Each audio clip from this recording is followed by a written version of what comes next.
الحمد لله نحمده ونستعينه ونستغفره ونؤمن به ونتوكل عليه ونعوذ بالله من شرور أنفسنا ومن سيئات أعمالنا من يهده الله فلا مضل له ومن يضلله فلا هادي له ونشهد أن لا إله إلا الله وحده لا شريك له ونشهد أن سيدنا ومولانا محمدا عبده ورسوله أما بعد جمعیت علماء ہریانہ کے صدر جنرل سیکریٹری اور جمعیت علماء کے ورکرز اور قرب و جوار سے آئے ہوئے محترم مہمان، میں آپ کے یہاں حاضری پر آپ کے پرجوش استقبال کا اپنے دل کے گہرائیوں سے شکریہ ادا کرتا ہوں اور جمعیت علماء ہریانہ کو اس جلسے کے بلانے کے اوپر اور اتنی بڑی تعداد میں یہاں جمع ہونے پر مبارکبادی پیش کرتا ہوں۔ جمعیت علماء ہند میرے بھائی آپ کی جانی پہچانی جماعت ہے۔ اس جماعت کو قائم ہوئے 106 سال ہو گئے ہیں۔ جماعت جس دن سے بنی ہے اپنے اس ملک کی ترقی، آزادی، فلاح و بہبود، آپسی بھائی چارگی، جمعیت علماء کا یہ کام ہے۔ اور جس دن سے جمعیت علماء قائم ہوئی ہے اس دن سے جمعیت علماء نے یہ کام کیا اور ان مقاصد کے لیے اپنی جان ہتھیلی پر رکھ کر کام کرتے رہے ہیں۔ ہندوستان کا مسلمان کہیں باہر سے آیا ہوا نہیں ہے۔ یہاں 10,000 کا مجمع ہے۔ آپ میں سے ہر شخص اپنی برادری کو جانتا ہے۔ ہر برادری کے اندر ہندو بھی ہیں، مسلمان بھی ہیں، آپ کے اس علاقے میں سکھ بھی ہیں، لیکن ہم اپنے اس ملک میں 1300 سال سے پیار و محبت کے ساتھ زندہ رہتے اور رہتے سہتے چلے آئے ہیں۔ اسلام کی پوری زندگی 1400 سال کی ہے۔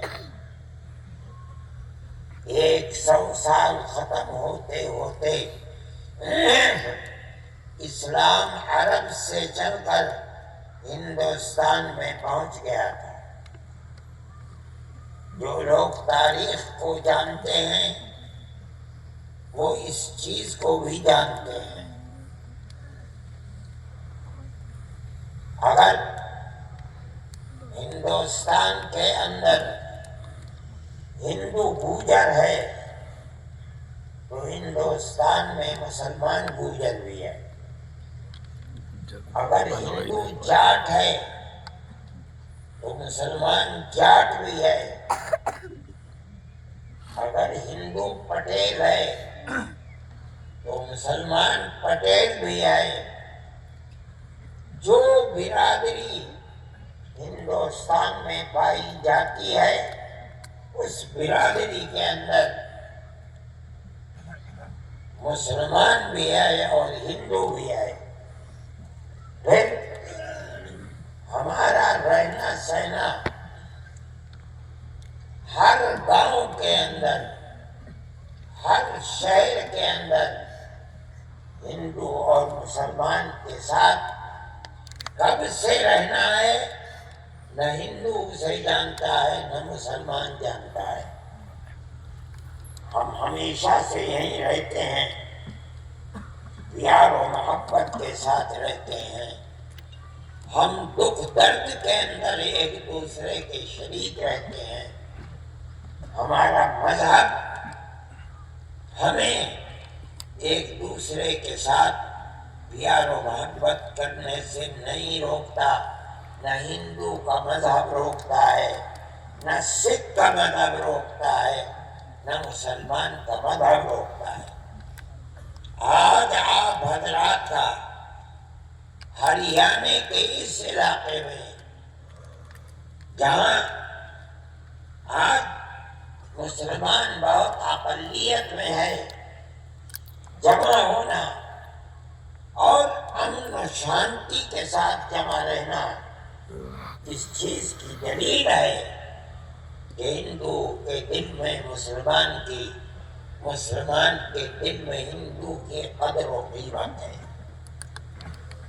اگر یہ نہ ہوتا تو میں آپ تک نہیں پہنچ سکتا تھا، آپ اتنی بڑی تعداد میں اس جلسے میں جمع نہیں ہو سکتے تھے، لیکن ہم اپنی بات کہہ رہے ہیں اور وہی بات کہہ رہے ہیں جو ہمارے بزرگ جمعیت علماء کے پلیٹ فارم سے 106 سال سے کہتے چلے آئے۔ ہمارا ایک مذہب ہے، وہ مذہب ہمیں اسی پیار و محبت کی تلقین کرتا ہے، قطع نظر اس کے کہ سامنے والا کون ہے، اس کا دھرم کیا ہے۔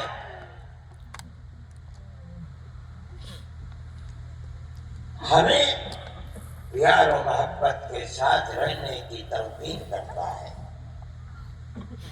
قرآن ہمیں سبق دیتا ہے، قرآن کہتا ہے ان اللہ یأمرکم ان تؤدوا الامانات الی اہلہا۔ اے مسلمانوں، اللہ تمہیں حکم دیتا ہے کہ جس انسان کا جو حق تمہارے اوپر ہے اس آدمی کو اس کا حق ادا کرو۔ یہ نہیں کہتا کہ مسلمان کا حق ہے تو ادا کرو، ہندو کا حق ہے اسے مار لو، یہ نہیں کہتا۔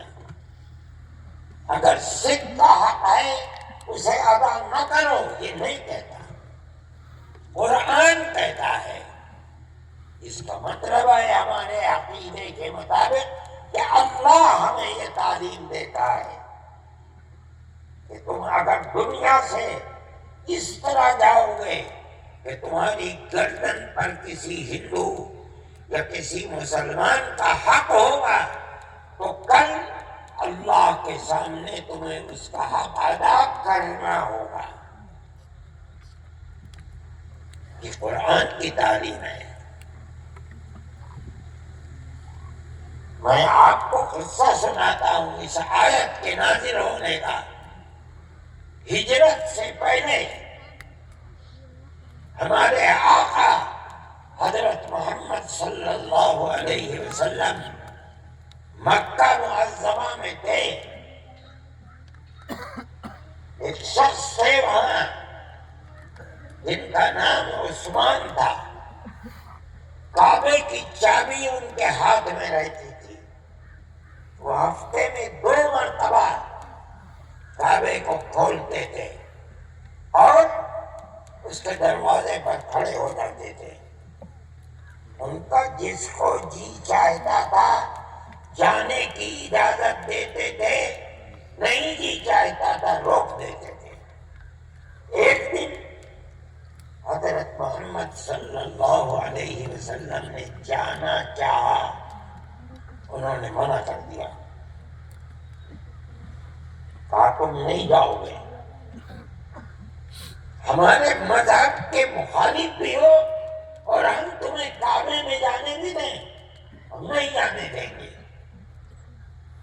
اللہ کے نبی خاموش ہو گئے اور کھڑے ہو کر کہا کہ عثمان, آج یہ چابی تمہارے ہاتھ میں ہے, یہ بتاؤ کہ کل جب یہ چابی میرے ہاتھ میں ہوگی اور میں جسے چاہوں گا اسے دے دوں گا, تم کیا کرو گے؟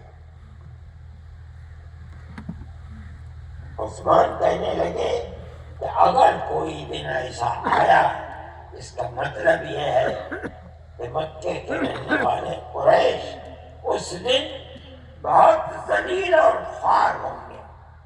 آپ نے فرمایا نہیں, بہت عزت والے ہوں گے. مسئلہ ختم ہو گیا. آپ کو ایک دن سب نے جمع ہو کر کہا کہ اگر محمد آج گھر سے باہر نکلے انہیں قتل کر دو. اللہ کے نبی انہی کے درمیان سے نکلے. ابو بکر رضی اللہ تعالیٰ عنہ کے گھر گئے, وہاں سے اٹھے, غار میں جا کے چھپے, وہاں سے اٹھے اور سیدھے مدینہ منورہ چلے آئے.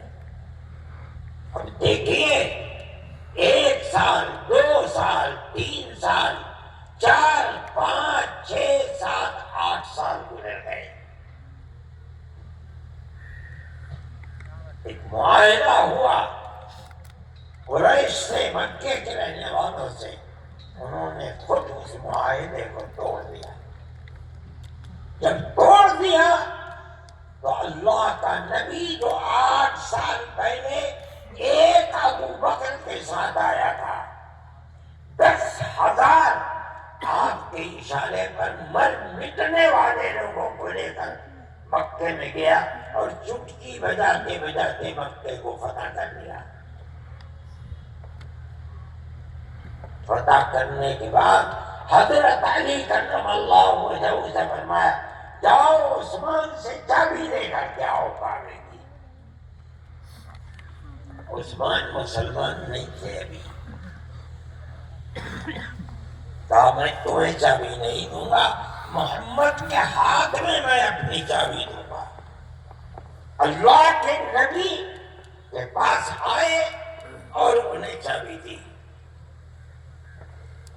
نبی کریم علیہ الصلوۃ والسلام